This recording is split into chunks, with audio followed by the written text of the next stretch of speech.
Bonsoir à tous, mesdames et messieurs. Bienvenue à la grande édition de l'information sur Equinox Télévision. Au menu de ce 20h, le gouvernement obtient 15 francs de baisse sur le prix du pain. Les pouvoirs publics n'ont pas réussi à ramener la baguette à 125 francs comme souhaité il y a une semaine. Le pain de 200 grammes coûtera donc désormais 135 francs sur le territoire national. Mais attention, l'application de cette baisse ne durera que 2 mois pour l'instant, puisque de grosses incertitudes demeurent sur le marché de la farine. Les explications sont à suivre dans ce 20h.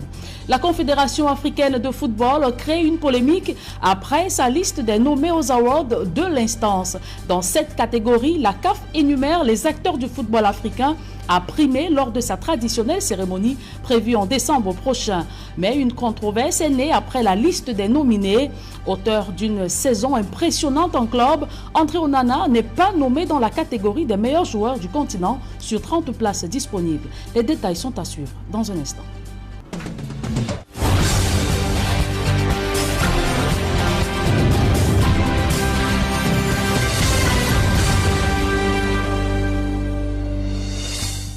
Une fois de plus, bonsoir à tous, mesdames et messieurs. Merci de nous recevoir chez vous. Des centaines de boutiques détruites ce jour au marché central de Douala, au lieu dit Gazon. Les commerçants ont eu à peine le temps d'enlever leurs marchandises que l'engin de la mairie de Douala 2e ravageait déjà tout sur son passage. Ces commerçants disent par ailleurs n'avoir pas été informés de la tenue de cette opération, d'où les multiples désagréments. Et à la mairie de la ville, l'on parle d'une opération qui rentre dans le cadre du projet Douala Clean City. D'autres détails dans ce reportage de Dallas Bartel Hubert Michel Kamini. Marché central de Douala, dans le 2e arrondissement ce jeudi, les commerçants se précipitent pour sauver ce qu'ils peuvent avant l'arrivée de l'engin destructeur de la commune de Douala 2e. Nous, on a compris seulement, oh, la mairie vient, ils sont commencés à casser. D'autres n'auront pas la même chance. Les marchandises sont broyées avec les comptoirs. Parce que le premier, tu es venu porter seulement les choses avec les gros bras, chacun porte, tu veux tirer le sac, on dit non, on va d'abord avec. Les commerçants disent n'avoir pas été informés de la tenue de cette opération, d'où leur colère. Est-ce que s'ils ont dit qu'ils vont casser, on va venir mettre notre chose jusqu'à... Les gens viennent pour prendre. Et nous sommes en plein d'examen. En examen, nous prêtons de l'argent pour faire le marché. Quand ils nous ont dégueulé comme ça, là, nous, on ne sait pas comment nous allons faire cette année.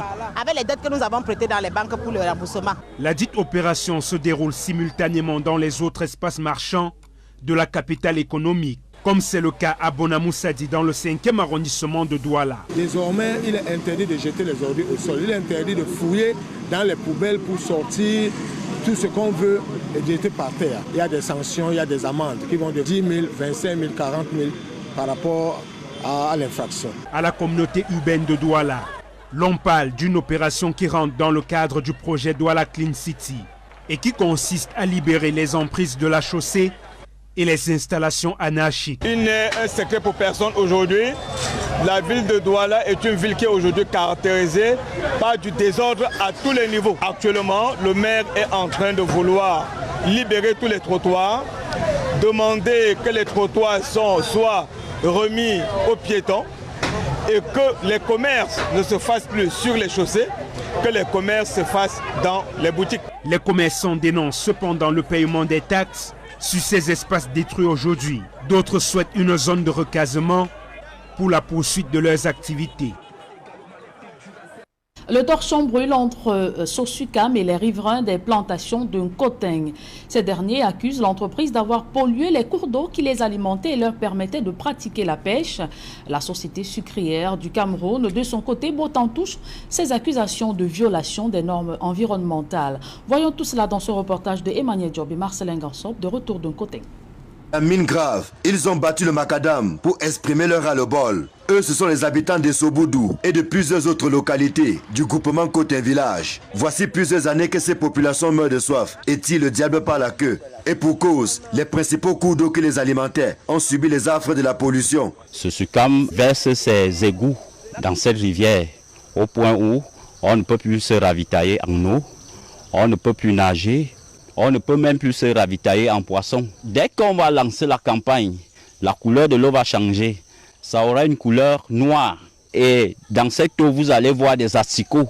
et l'eau bout comme si c'était au feu. Quand nous on se lave avec l'eau, la dacre là, les moustiques, le mal de yeux, tout ça, on part même à l'hôpital, ça ne résout pas aucun problème. Ce point d'eau, par exemple, situé au village Essoboudou, est l'ultime recours. Mais sa qualité douteuse n'offre aucune garantie de sécurité. Les populations qui n'ont malheureusement pas de choix sont obligées de faire contre mauvaise fortune bon cœur. C'est à base de ça qu'on a peut-être le mal de ventre, les levures, les tout. Parce que tu arrives là, une matinée, il y a les sangsues là partout, là où les enfants peuvent se placer.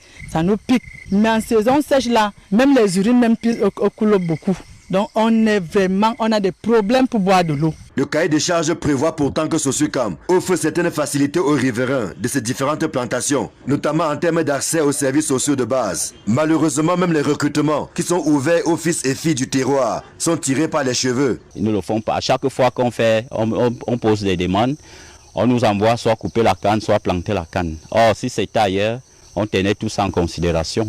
Des multiples plaidoyers auprès de l'administration locale. Vous savez, Sosucam, disait-il, c'est les costauds. Ça veut dire que partout on peut se plaindre, rien n'ira nulle part. Dans la région du Sud, les jeunes de Bipindi se battent pour le développement dans un arrondissement très enclavé et où la grève des enseignants au bas sont pleins. Un véritable parcours du combattant pour ces populations. Le reportage de Joseph Abunabuna. Ces élèves qui sont éparpillés dans la cour ne sont pas en récréation. Leurs enseignants observent le mouvement OTS. On a trop souffert depuis 2 semaines. Nous avons en grande partie les enseignants qui touchent encore aux 2/3. Ça veut dire qu'ils n'ont pas leur salaire en entièreté. J'ai une corde ECI là où ils ont seulement les matricules et ils n'ont pas de salaire. C'est dans ce contexte que les jeunes de Bipindi arrivent ici pour encourager leurs cadets à l'excellence. Mais pour atteindre Bipindi, c'est un véritable calvaire au regard de l'état de la route. C'est un malheur pour nous tous, vraiment. Ce n'est pas une appréciation, c'est malheureux. Nous sommes à quelques mètres du goudron, c'est impossible. On nous dit tous les jours que le goudron va venir, on va relier Bingambo Grand Zambie, on va relier. On attend. Nous ne ferons qu'attendre. Nous attendrons même jusqu'à l'an 3000. Leur sensibilisation à l'excellence s'appuie sur l'orientation socio-professionnelle, mais aussi la lutte contre les fléaux qui minent le milieu scolaire. Célébrer l'excellence au niveau de l'éducation aujourd'hui, c'est de préparer les Camerounais de demain pour qu'ils puissent servir au mieux notre pays, d'apporter notre pierre à l'édifice du développement au niveau de l'arrondissement de Bipindi de manière générale. Et de manière spécifique pour l'éducation, d'encourager les jeunes à s'intéresser à l'école. Sous la présidence du sous-préfet de Bipindi, les prix d'excellence sont remis aux meilleurs élèves de l'arrondissement. C'est une action qui va forcément créer une saine émulation au sein des élèves, pas seulement du lycée de Bipindi, mais de l'ensemble des établissements d'enseignement secondaire de notre unité. C'est une très bonne initiative. Remerciant l'action de ces jeunes, le proviseur du lycée de Bipindi n'hésite pas de mettre en garde les autorités administratives contre toute forme d'intimidation. Nous refusons aussi des intimidations. Parce que c'est ça qui peut engendrer un mouvement qui peut être un peu plus...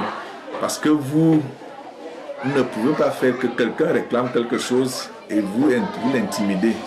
Véritable bassin agricole, l'arrondissement de Bipindi, situé entre Kribi et Lolodorf, se trouve dans un véritable bourbier de 43 km.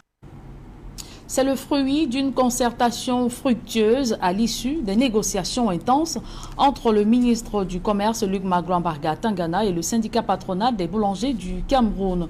Le prix du pain passe de 150 à 135 francs pour la baguette de 200 grammes. Cette décision est applicable pour une période de 2 mois en attendant une évaluation ultérieure qui pourrait conduire à une baisse plus significative. Joël Essengé et Guizot. Entre les boulangers et le ministère du Commerce, c'est la paix des braves autour du prix du pain. À l'issue d'une réunion à huis clos à Yaoundé, les deux parties ont décidé de fixer le prix du pain à 135 francs. Initialement, les boulangers proposaient 140 francs pour la baguette de 200 grammes, mais se sont inclinés face à la proposition du gouvernement. sommes des patriotes. Nous ne faisons pas du pain la marchandise comme n'importe quelle marchandise. Nous faisons du pain un élément de consommation publique. Et tout le monde sait que le pain, c'est l'aliment qui nourrit les enfants et les vieux. Il n'empêche, les boulangers estiment que les charges pour la fabrication du pain restent élevées malgré une baisse du prix du blé, ce qui, à leur sens, exclut des marges de bénéfices. Nous venons de discuter, de dire le pour et le contre. Finalement, on a arrêté un prix public qui est de 135 francs, qui arrange toutes les parties, même si nous n'allons pas faire de bénéfices dessus. Il y a la levure, il y a l'améliorant, il y a de l'huile, il y a le sucre, il y a le beurre. Le sel, ça a pris plutôt l'ascension par rapport au prix. C'est un sacrifice que chacun doit faire à son niveau. Si le ministre du Commerce ne s'est pas exprimé, le collectif des organisations des consommateurs s'est montré mitigé tout en tensant les boulangers. Nous aurions dû souhaiter que les prix reviennent à 125. Mais nous sortons de là en tant que patriotes à contre-cœur pour accepter cette période transitoire jusqu'au 31 décembre de 135 francs la baguette de pain. Nous souhaitons que cette fois-ci, les boulangers vont respecter le poids et la qualité. Ils n'ont jamais produit les pains de 200 grammes. Le nouveau prix du pain homologué sera en vigueur jusqu'au 31 décembre prochain, après quoi un nouveau prix sera fixé à la hausse ou à la baisse selon l'évolution de la conjoncture sur le marché international. Au moins 3 journalistes ont été tués cette année au Cameroun et plusieurs autres embastillés. Face à un cadre juridique qui réprime plus qu'il ne les protège, les personnalités proches des cercles du pouvoir profitent pour persécuter en toute impunité les travailleurs des médias.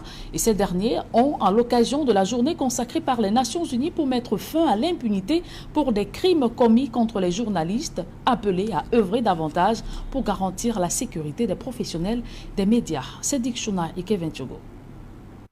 Enlevé le 17 janvier 2023, Martinez Zogo, dont le corps mutilé est retrouvé 5 jours après sa disparition à Ebogo, banlieue de la ville de Yaoundé, est devenu le symbole des martyrs de la presse camerounaise.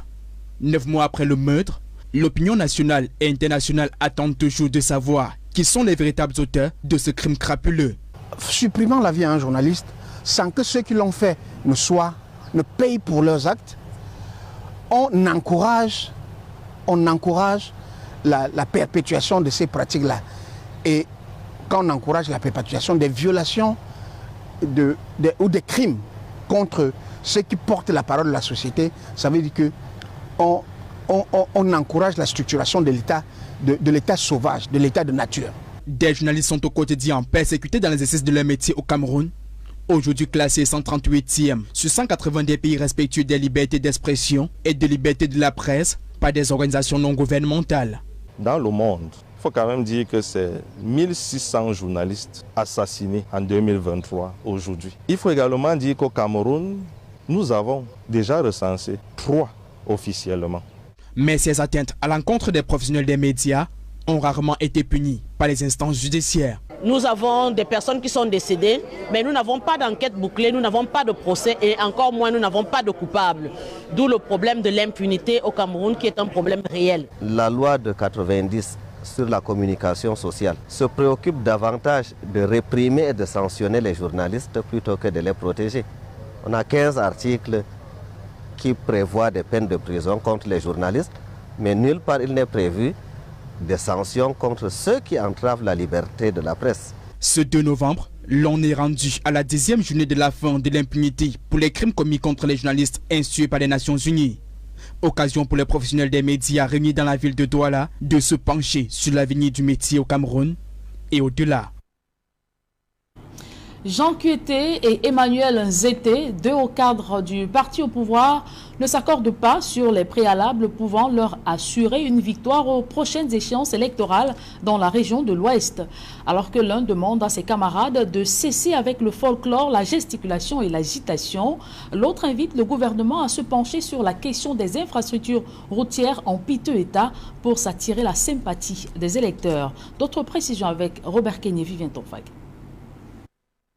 Jean Kueté, secrétaire général du comité central du Rassemblement démocratique du peuple camerounais, a au cours de son séjour dans la région de l'Ouest invité ses camarades à se mettre au travail afin de garantir au parti au pouvoir une victoire éclatante lors des scrutins prévus en 2025. Nous vous prescrivons de vous mettre résolument à l'ouvrage dès à présent et de tourner la page du folklore à la gesticulation et à l'agitation, car rien n'est ni définitivement acquis, ni acquis d'avance. Sauf que l'état de certaines infrastructures routières complexifie, selon Emmanuel Zété, la tâche qui leur est ainsi assignée dans une partie du pays où la bataille s'annonce âpre.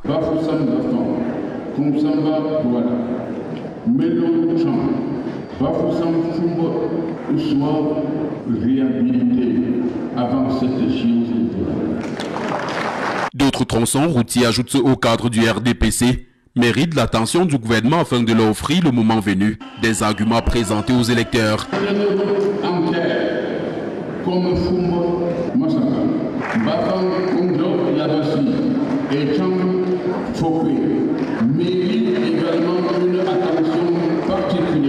L'état piteux de la voirie urbaine de Tchang a également été présenté comme cause possible d'une possible contre-performance du RDPC dans cette ville en 2025. Il en est de même de la voirie urbaine de la cité universitaire de Tchang qui est totalement dégradée.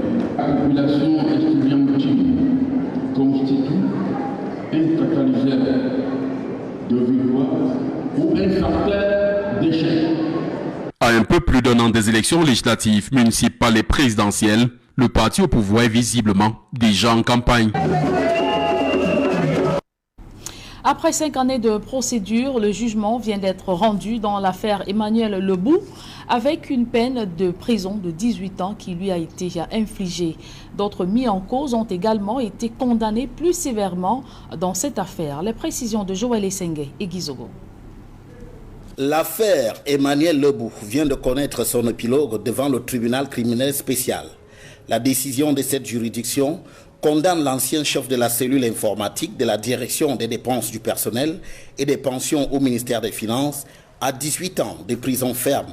Outre Emmanuel Lebou, Zé Georges Raoul, Ousmane Boukar Maliki, Panko Philippe Raoul, Zouangono Nathalie Crescence, Zoua Georges Raoul et Imelezan Fak Armand Collins ont été condamnés respectivement à 25 ans de prison, à la prison à perpétuité et à 15 ans de prison.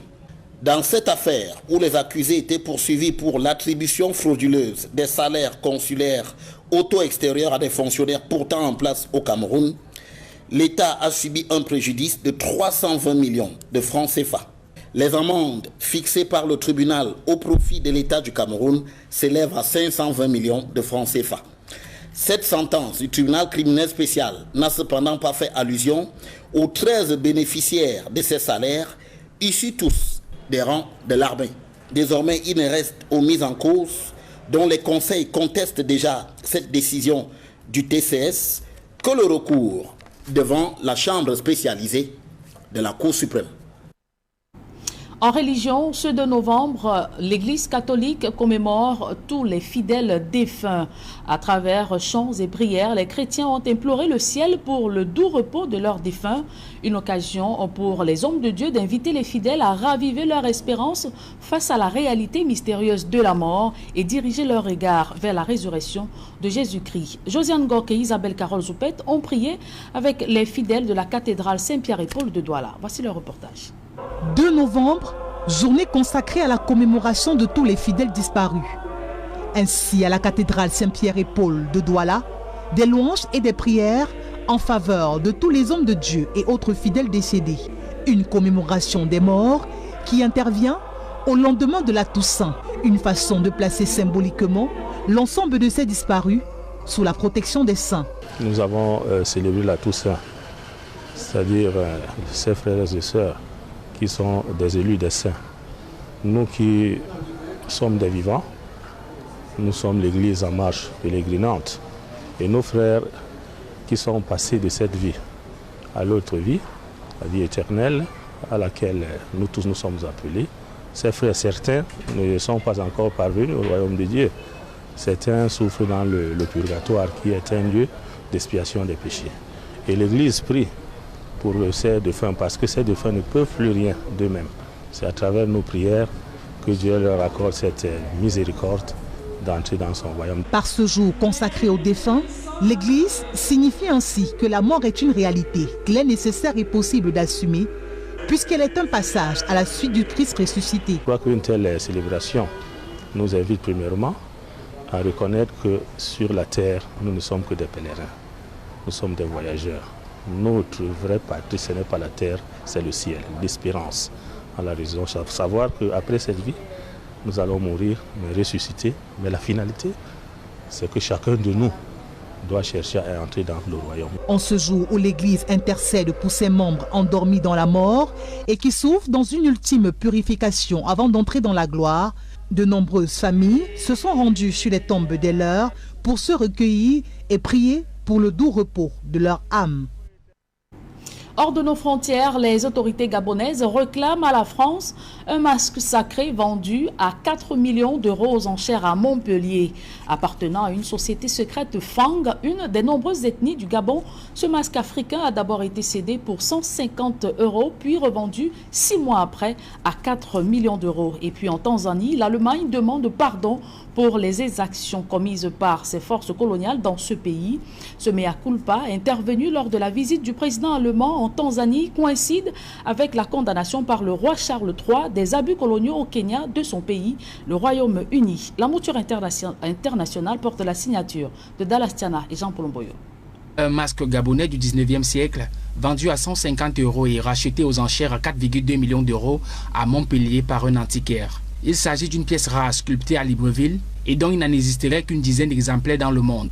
L'affaire a été portée devant le tribunal judiciaire d'Alès mardi dernier en audience civile. C'est un couple de retraités installés en France qui a saisi la justice pour faire annuler la vente initiale à un brocanteur du Vigan. Le couple d'octogénaires réclame l'annulation de la vente aux enchères conclue à la salle des ventes de Montpellier en mars 2022. D'un côté, les retraités s'estiment floués par l'antiquaire du Vigan pour consentement vicié, défaut d'information sur la valeur exacte du masque et réclament l'annulation de la vente et quelques 3 millions d'euros de préjudice. De l'autre côté, le gouvernement gabonais, représenté par l'association Collectif Gabon, exige également l'annulation de la vente et la restitution de ce bien culturel au pays d'origine. Ce qui a été volé durant la colonisation. Réponse du tribunal d'Alès le 19 décembre 2023. En voyage en Namibie, le chef de l'État allemand Frank-Walter Steinmeier s'est exprimé dans la localité de Songeya, lieu de massacre des Maji-Maji au début du 19e siècle, pour demander pardon pour ce que les Allemands ont fait subir aux ancêtres de cette tribu. Selon des estimations fournies par les historiens, entre 1905 et 1907, les troupes coloniales allemandes ont massacré entre 200 000 et 300 000 représentants des Maji-Maji après un soulèvement de ces derniers contre l'occupation étrangère. Cette visite de demande de pardon du président allemand en Tanzanie est concomitante de la condamnation par le roi Charles III des abus coloniaux au Kenya de son pays, le Royaume-Uni, au 27e jour de guerre Israël-Hamas. Les attaques du Hamas ont fait 1400 morts en Israël. En face, plus de 8700 Palestiniens ont perdu la vie dans des bombardements menés en représailles sur la bande de Gaza. Une première vague d'évacuation de Gazaouis blessés et d'étrangers coincés dans la bande de Gaza a été menée hier par l'Égypte. Sur ce dossier israélo-palestinien, le Conseil de sécurité de l'ONU expose depuis le début des divisions, rejetant 2 projets concurrents de résolution russes et américains sur la guerre entre Israël et le Hamas, en ce qui concerne notamment le droit de tous les États à l'autodéfense et le plaidoyer pour des pauses humanitaires. Ouvrons à présent la page sport de ce journal. Après le conflit Fecafoot-Ognès, un nouveau front s'ouvre entre la Fédération camerounaise de football et la mairie de Bafang. Via le Conseil transitoire du football professionnel, la Fecafoot conteste les tarifs fixés par la mairie pour l'exploitation du stade municipal de Bafang. Le secrétaire général du CTFP était face à la presse ce jeudi à Yaoundé. C'était en présence de nos reporters Emmanuel Diop et Aïk Cyril. Pour la reprise du championnat Elite One, après 10 jours de trêve, des matchs sont programmés entre autres au stade Omnisport Amadou Ahidjo de Yaoundé et au stade de la réunification de Bépanda à Douala. Toute chose qui laisse croire que les divergences entre la Fecafoot et l'ONIES au sujet de l'exploitation des infrastructures sportives sont désormais aplanies. Au stade Omnisport, on nous avait dit que la pelouse n'était pas disponible. Au stade de Ngouakele, on nous a dit que la pelouse ne sera pas disponible à partir du 5. Nous avons demandé une une dérogation spéciale par rapport à ce match. C'est pour ça qu'on nous a accordé, hier on nous a accordé le stade Omnisport. Il y a eu des malentendus, il y a eu des désagréments de part et d'autre. Les relations sont en train d'être harmonisées. Mais quand bien même la hache de guerre aurait été enterrée entre la FECAFOOT et l'ONIES, un autre front est ouvert entre la FECAFOOT et la mairie de Bafang. Dans une correspondance datée du 30 octobre 2023, le maire fixe les conditions assorties des tarifs de mise à disposition du stade municipal de Bafang. Le maire aurait outrepassé ses missions selon le CTFP. Dans le cas de la mairie de Bafang, le stade de Bafang, la mairie avait réinvesti avec un crédit du FECOM pour pouvoir arranger le stade. Bon, ils ont peut-être cru que c'était leur stade. Ils ont arrêté ces taux-là unilatéralement et en plus de ça, ils ont nommé un directeur de stade, le deuxième adjoint au maire. Il y a une correspondance qui est en cours par rapport à cela pour rappeler que ce n'est pas de son droit. Le championnat Elite One reprend alors que des dossiers restent en suspens. S'agissant notamment des matchs de la première journée Avion UMS et de la 5e journée Victoria United à PGS qui ne se sont pas disputés, le CTFP laisse le soin à la Commission fédérale d'homologation et de discipline de prendre les mesures qui s'imposent. Toujours en page sport de ce journal, la Confédération africaine de football a dévoilé la liste des nommés au CAF Award. La cérémonie qui récompense les meilleurs acteurs de football africain aura lieu le 11 décembre prochain à Marrakech, au Maroc.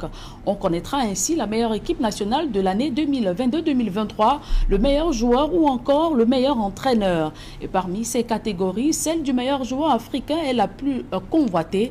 Dans cette catégorie, 30 nommés, 2 Camerounais, mais pas de André Onana. Pour des analystes sportifs, il s'agit d'une mascarade. D'autres précisions dans ce reportage de Giressio par Fabrice Elomon. C'est un véritable contre-pied parfait que la Confédération africaine de football inflige à André Onana. Le gardien camerounais ne sera pas Ballon d'Or 2023 puisqu'il est le grand absent des 30 nommés en lice pour le prestigieux trophée qui récompense le meilleur joueur du continent.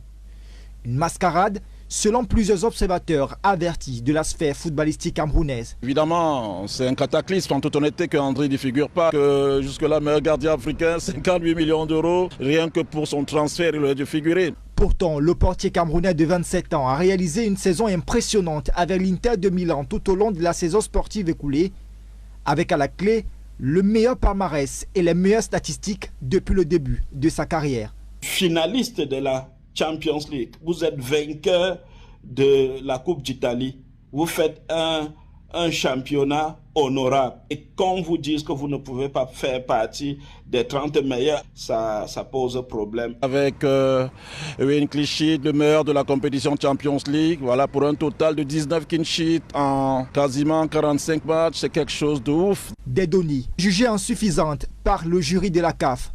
Les analystes n'y comprennent rien ou pas grand-chose au regard des critères de nomination. Les critères sont simples, justement, on tient compte de vos performances en club, on tient compte de vos performances en sélection et surtout le plus important, compte tenu du fait que nous sommes de la génération NTIC, on tient compte justement de votre impact justement sur la vie, sur la société, en termes de followers, en termes de vision, en termes d'impact même. Pour le Ballon d'Or 2023, Franck Zambouanguissa et Vincent Baka sont les seuls Camerounais pouvant succéder à Sadio Mani. Le gardien des Lions indomptables, André Onana, se contentera de sa nomination parmi les 10 portiers nommés pour le titre de meilleur gardien africain, une catégorie créée cette année par la CAF. Le Ballon d'Or africain sera connu au soir du 11 décembre 2023 à Marrakech, au Maroc. La Côte d'Ivoire, qui accueille la CAN dès le 13 janvier prochain, va-t-elle intégrer le cercle des pays organisateurs ayant remporté la CAN en 33 éditions de Coupe d'Afrique des Nations? Seuls 11 pays hôtes ont réussi à s'imposer en finale. Ce soir, Chemin de Cannes fait un flashback sur les CAN remportées par le pays organisateur. Voyons tout cela avec Élisée Bogba Aïk Cyril. Ce programme vous est offert par Razel. Live the moment. Finale de la CAN 2006 en Égypte, au stade international du Caire, le 10 février 2006. L'Égypte, pays hôte, bat la Côte d'Ivoire au tir au but 4-2. Les deux équipes étaient à égalité, 0 but partout, au terme des 90 minutes et des prolongations. La 25e édition de la CAN est la dernière remportée par le pays hôte, l'Égypte en l'occurrence, qui est également le tout premier pays à remporter la CAN en tant que pays organisateur. Nous sommes en 1959. La deuxième édition de la CAN se dispute du 22 au 29 mai. Le 29 mai 1959 justement, au stade Al-Ali du Caire, un doublé de Baïd au 19e et 89e minute contre un but de Mansoul à la 65e minute permet à l'Égypte de remporter la CAN à domicile 2-1 face au Soudan. 1962, c'est au tour de l'Éthiopie d'abriter la CAN, la 3e édition. Au stade Haïlé Sélassié d'Addis Abeba, l'Éthiopie s'impose à domicile 4-2 après prolongation face à l'Égypte. L'année suivante, le Ghana abrite la 4e édition de la CAN. Au Accra Sports Stadium, le 1er décembre 1963, le Ghana est opposé au Soudan pour la finale. La victoire du pays hôte est sans appel, 3-0. Des buts de Agrifine sur pénalty à la 62e minute et Foum qui réussit un doublé aux 72e et 82e minutes. Battu par le Ghana en 1963, le Soudan prendra sa revanche à domicile en 1970. Face au Ghana, un seul but, marqué très tôt d'ailleurs par El Isset, offre au Soudan la 7e édition de la CAN.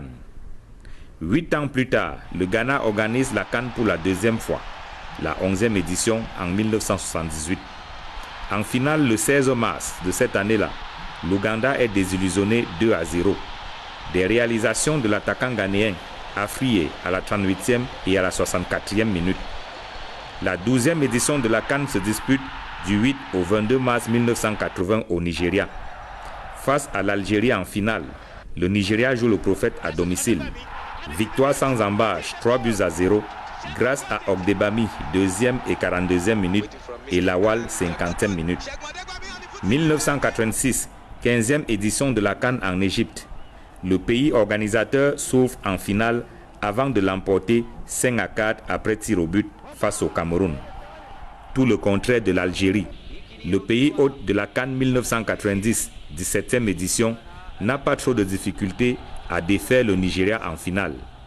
38e minute, une frappe sèche de Oudjani à l'entrée des 18 mètres suffit à régler l'affaire. Après plusieurs années de musellement pour cause d'apartheid, l'Afrique du Sud signe son retour sur la scène internationale par l'organisation de la CAN en 1996.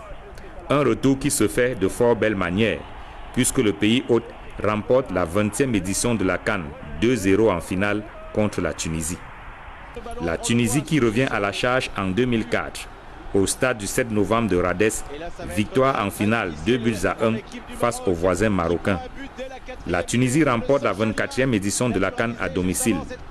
En 33 éditions de CAN, les pays hôtes se sont imposés 11 fois, dont 2 fois pour le Ghana en 1963 et 1978, 3 fois pour l'Égypte, 1959, 1986 et 2006. Ce programme vous a été présenté par Razel. Live the moment. Et c'est avec cet élément que nous mettons un terme à cette édition du 20h. Merci de l'avoir suivi, mesdames et messieurs. Ne quittez surtout pas la deuxième partie d'Equinox Soir. C'est dans un court instant avec Serge Alaotou et ses invités. Serge. Les boulangers avaient finalement annoncé une baisse de 150